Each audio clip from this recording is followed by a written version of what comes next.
रहकर नौकरी करता था और जब कभी भी उसका मन होता था तो वो अपने पिता के घर आ जाता था, क्योंकि शहर से उसका घर बस थोड़ी ही दूरी पर था। रक्षाबंधन से ठीक एक दिन पहले कमल शहर से अपने घर वापस आ जाता है और अपने पिताजी से कहता है, पापा, मैं रक्षाबंधन की छुट्टी लेकर घर आ गया हूँ और अगले 3-4 दिन तक यही रहूंगा। वो आम वाला कहता है, हाँ बेटा, तुम अंदर जाकर आराम करो, मैं जरा खेत देख कर आता हूँ। आजकल रात को बहुत सारे जानवर घुस आते हैं। वो किसान खेत देखने चला जाता है और थोड़ी देर बाद वापस आ जाता है। कमल अपने पिताजी से कहता है, पापा, मुझे लगता है हमें अब आम की खेती नहीं करनी चाहिए। एक तो आम केवल गर्मियों में होते हैं और फिर साल भर इंतजार करना पड़ता है। इससे अच्छा हम कोई ऐसी खेती क्यों ना करें जो पूरे साल भर पैदा होती हो और इससे हमें बहुत ज्यादा आमदनी भी होगी। तब कमल के पिताजी कहते हैं, तुम ठीक कहते हो बेटा, लेकिन मैं आम की खेती नहीं छोड़ना चाहता। मेरे बाप दादा भी आम की खेती किया करते थे।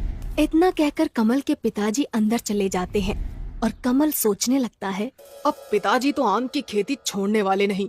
मुझे शहर जाकर कोई ऐसी दवा लानी होगी जिससे हमारे आम पहले के मुकाबले कई ज्यादा बड़े हो जाएं।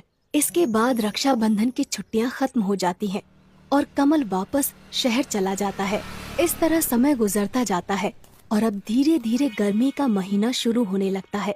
हर बार की तरह इस बार भी गर्मियां शुरू होते ही कमल शहर से वापस अपने गांव की तरफ निकल पड़ता है।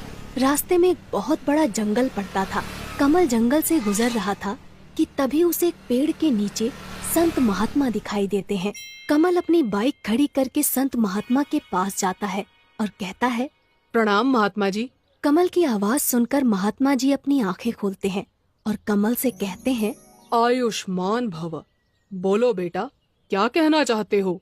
कमल थोड़ा हिचकिचाते हुए कहता है, वो महात्मा जी, मेरे पिताजी सालों से आम की खेती करते आ रहे हैं, लेकिन आम की खेती से हमें ज्यादा पैसा नहीं मिलता। आप कोई उपाय बताइए ताकि हम ज्यादा से ज्यादा कमा सकें। तब वो महात्मा जी ध्यान लगाते हैं और उनके हाथ में एक दिव्य जल की मटकी प्रकट हो जाती है। महात्मा जी कमल से कहते हैं, बेटा, ये जादुई दिव्य जल है। इस मटकी के अंदर तुम जो कुछ भी रख दोगे वो जादुई हो जाएगा, लेकिन याद रहे, इसका उपयोग तुम केवल एक ही बार कर सकते हो।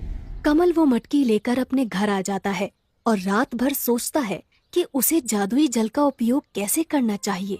तभी उसके दिमाग में एक आइडिया आता है, अगर मैं इस मटकी के अंदर एक आम को रख दूं, तो वो आम जादुई आम बन जाएगा।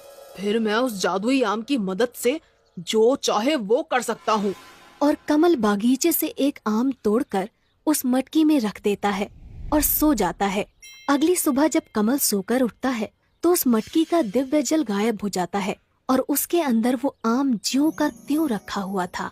कमल को महात्मा जी की बात याद आ जाती है, इस जादुई दिव्य जल का उपयोग तुम केवल एक ही बार कर सकते हो। कमल उस आम को मटकी से बाहर निकालता है और अब वो आम जादुई आम बन चुका था। कमल उस जादुई आम को हाथ में लेकर कहता है, मुझे एक बहुत बड़ा आम चाहिए।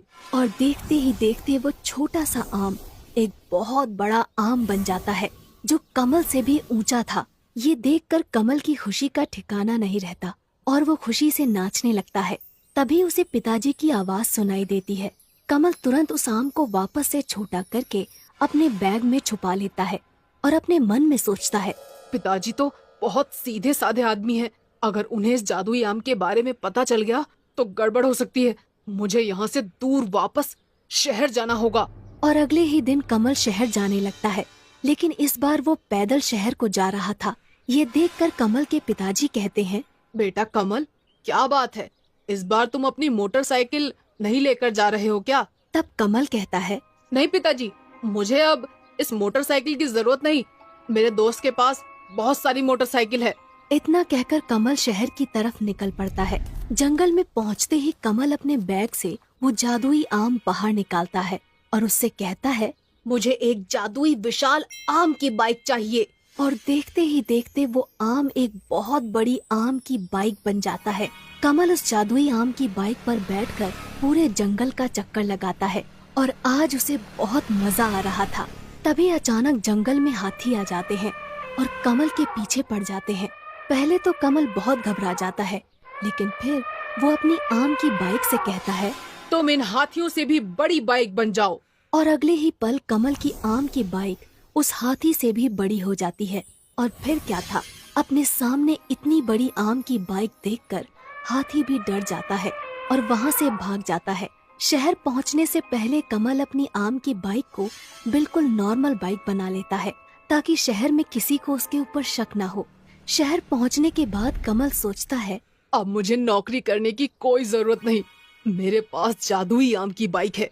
कमल अपनी नौकरी छोड़ देता है और अब वो दिन भर मस्ती करता था और रात होते ही अपनी बाइक को जादुई आम की बाइक बनाकर पूरे शहर का चक्कर लगाता था। कुछ दिनों तक इसी तरह चलता रहता है, लेकिन एक रात को कमल को उसका दोस्त देख लेता है और कहता है, अरे बाप रे, इतनी बड़ी आम की बाइक! अब मैं समझा कमल के पास इतना सारा पैसा आ कहाँ से रहा है। आजकल इसकी इतनी अकड़ बढ़ गई है, इसे सबक सिखाना ही पड़ेगा। अगली सुबह होते ही कमल का वो दोस्त कमल के पास पहुंच जाता है और उससे कहता है, अरे भाई, तुम तो हमें भूल ही गए। तब कमल कहता है, नहीं नहीं यार, ऐसा कुछ नहीं है, बस टाइम नहीं मिला इसलिए तुमसे मिल नहीं पाया। तब कमल का दोस्त कमल से कहता है, अरे बाप रे, हाँ हाँ कोई बात नहीं, आज तुम्हें मेरे साथ चलना ही होगा। हम दोनों रात को सिनेमा देखेंगे। कमल रात को सिनेमा जाने के लिए तैयार हो जाता है। रात होते ही कमल और उसका दोस्त सिनेमा घर में पहुंच जाते हैं और सिनेमा देखने लगते हैं। तभी कमल का दोस्त कमल से कहता है, तुम सिनेमा देखो, मैं बस अभी आता हूँ 5 मिनट में। इतना कहकर कमल का दोस्त वहाँ से चला जाता है और कमल सिनेमा देखने में व्यस्त हो जाता है। कमल का दोस्त तुरंत अपनी गाड़ी से कमल के रूम पर पहुँच जाता है। वहाँ उसकी बाइक खड़ी हुई थी। अच्छा, तो ये है वो विशाल आम की बाइक। इसी की वजह से आजकल कमल बहुत भाव खाने लगा है। आज मैं इसका किस्सा ही खत्म कर देता हूँ। इसके बाद कमल का दोस्त पेट्रोल डालकर कमल की बाइक में आग लगा देता है और देखते ही देखते उसकी बाइक जलकर राख हो जाती है। कमल का दोस्त वापस कमल के पास सिनेमा घर में पहुंच जाता है। 1 घंटे बाद सिनेमा खत्म हो जाता है और दोनों वापस अपने अपने घर की तरफ निकल पड़ते हैं। कमल जब अपने रूम पर पहुंचता है तो देखता है कि उसकी बाइक जलकर राख हो चुकी थी। वो रोने लगता है और कहता है, मेरी जादुई आम की बाइक ये तो जल चुकी है और मैंने तो